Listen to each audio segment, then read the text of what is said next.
welcome to the Construction Record Podcast. I'm digital media editor Warren Fry, and this week we have a special podcast brought to you by Naturally Wood.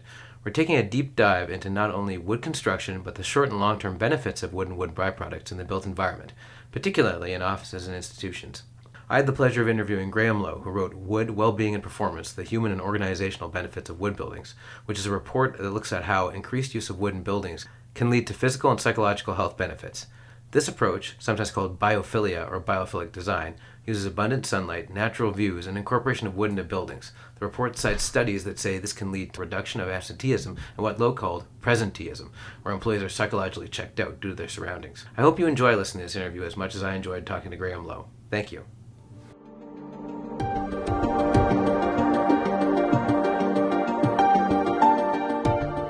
Hello, it's Warren Fry, digital media editor for the Journal of Commerce, and I'm here with Graham Lowe. And Graham, what's your position? And we're talking about a report you did for Forestry Innovations. Maybe you could explain how that came about. Sure. So Warren, I'm a workplace consultant, and I've been for several decades now helping organizations create healthy, productive work environments. And the report that I did for Forestry Innovation Investment looked at how wood buildings contribute to occupants' well-being and to organizational performance. So really looking at the human and the organizational benefits of wood buildings. Mm-hmm. And you, in the report, you I don't know if you introduced, but you definitely elaborate upon the concept of biophilia. So maybe you could explain to the audience what that is. Sure. So biophilia is essentially human beings' need for direct connections with nature. And there's quite a lot of research that look at the connections that we have with plants, with greenery, with wood, with all natural elements and water that essentially contribute to very positive physiological, neurological, and psychological responses. So, for example, when you go into a forest or a nicely wooded park, that has a calming effect. And that's just one example of the benefits of biophilia. And this is well established in quite a number of academic disciplines. And how does that tie into wood building? Presumably the newer kind where the wood is sort of exposed and everybody can see it. So wood building, basically, in looking at all the latest research on green buildings, wood essentially is the next big step in building green. And what that means is people who are working in a wood structure. So this would be a building created using mass timber where the interiors are exposed wood. That environment as a workplace or even as a classroom or as a healthcare setting is going to have a whole range of positive or potentially positive benefits for those occupants. And that's really what the report goes into. And the fact that you're able to make that direct connection with nature by being inside is a huge plus, given the fact that most of us spend the majority of our time indoors, not outdoors. Mm-hmm. And what are some of those physical and mental health benefits? Well, the physical and the mental health benefits are wide ranging. I mean, let's start with the physical. Basically, a reduction in sick building syndromes symptoms. Psychologically, there's quite a range of studies showing how being in a natural wood environment is stress reducing. And as we know, many individuals and certainly many employers these days are concerned with employee mental health and finding ways to actually address it directly. And so here's an additional strategy. It has to do with the actual physical environment people are working in. And you mentioned, or organizations having an overall wellness strategy and working the built environment into it. How difficult is that to do? And does it depend on having moved into a wood building to begin with, or? No, I think, well, and that's a big connection, and that's one that I'm really encouraging in the report. Most of my professional work has been with folks who are in the workplace wellness space or human resources. And while they do understand the importance of the physical environment, I mean, they're well informed about things like ergonomics.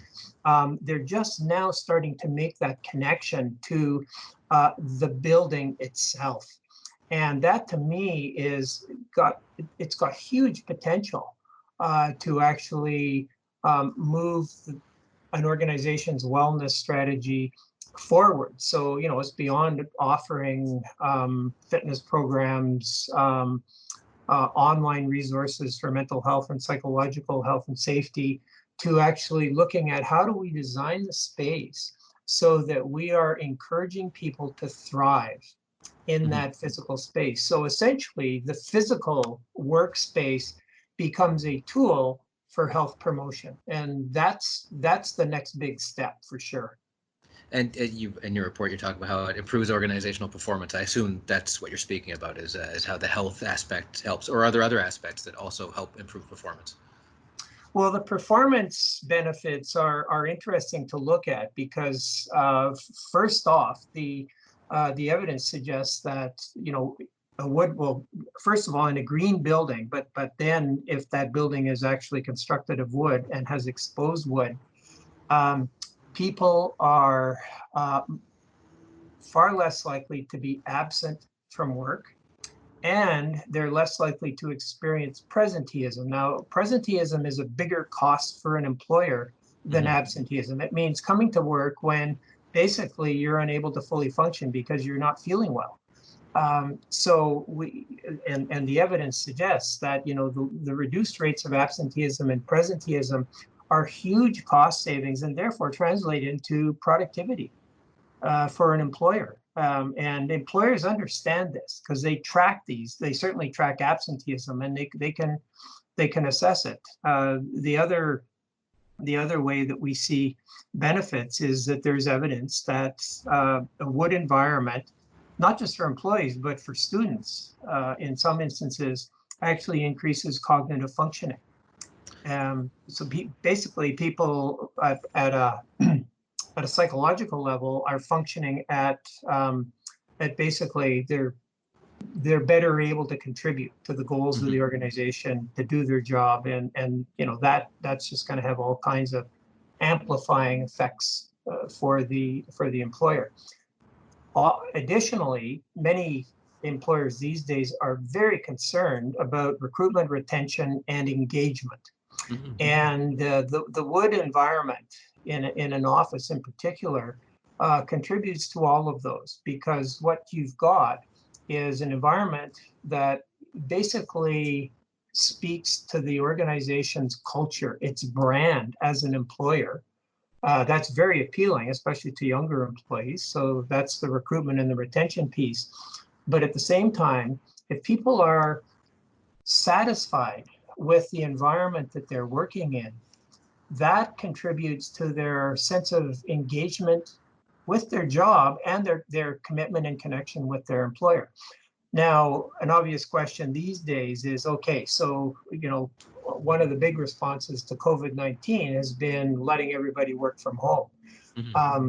That trend is unlikely to be as pronounced a year from now or 18 months or 2 years from now as it is today. And most employers still recognize the need to have a physical workspace. The internal design of that space may look different. The desk may be further spaced.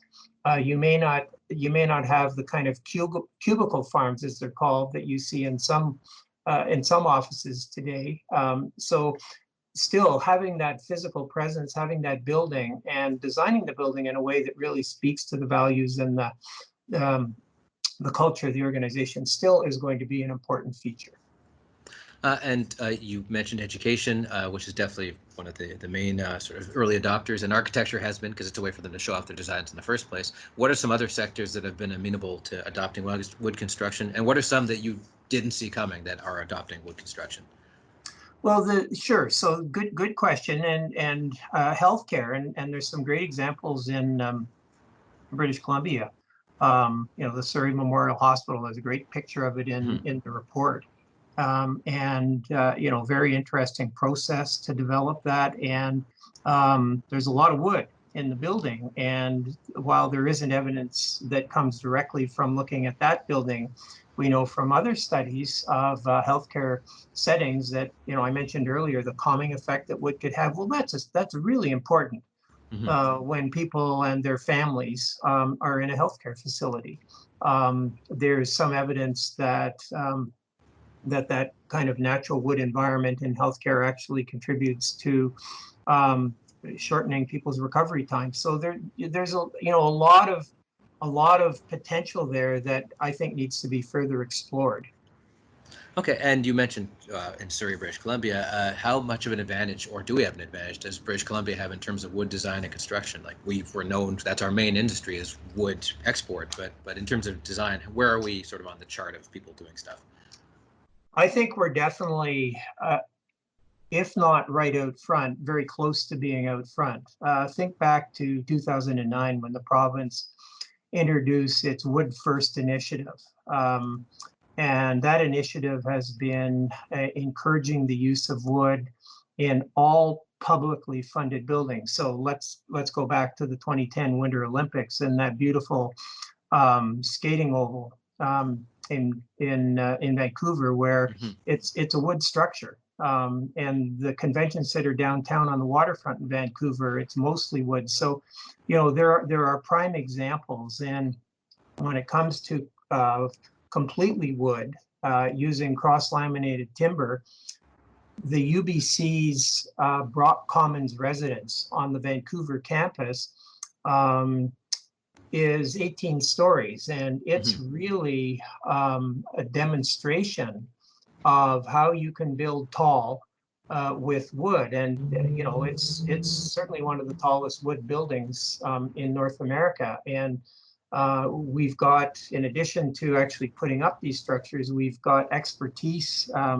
at UBC, and we've got manufacturing capacity. I mean, Structural Lam is a leader in actually manufacturing the components for these mass timber buildings. So, I think BC is definitely out front, and it still can learn from other jurisdictions, and it does. I mean, it looks to Northern Europe, some countries in Western Europe, Austria in particular, Australia, the UK, and there's some very innovative things going on there as well. But the fact that now all the building codes in BC are permitting up to 12 stories of mass timber buildings, I mean, that's going to, I think, create quite a surge in tall building construction out of wood. Okay, and finally, how much of an impetus is climate change for all of this? Without climate change as a threat, would this have come about as quickly? So yeah, climate change definitely is a driver of these these innovations in wood buildings, and it's a driver in a couple of ways. One is, pre-pandemic, the number one concern of Canadians looking at public opinion polls was climate change, and they Hmm. wanted to see tangible solutions. Well, a wood building is certainly one of the solutions. At the same time, major investors, like, for example, BlackRock, which is one of the largest institutional investors in the world, um, have um, have made it very clear that their investments now are targeting green, and they want to invest in organizations that are committed to reducing their carbon footprint. So any organization that is actually building with wood is definitely doing that. So that's the kind of groundswell Hmm. of encouragement that we're finding, not just from the public, but from investors. And finally, if people want to read this report, I believe it is freely available, right? And where would they get it? So they could go to the Forestry Innovation Investment Fund's website, or they can Google naturally wood, that's all one word, .com, and they can find the report there. Okay, great. Thanks so much.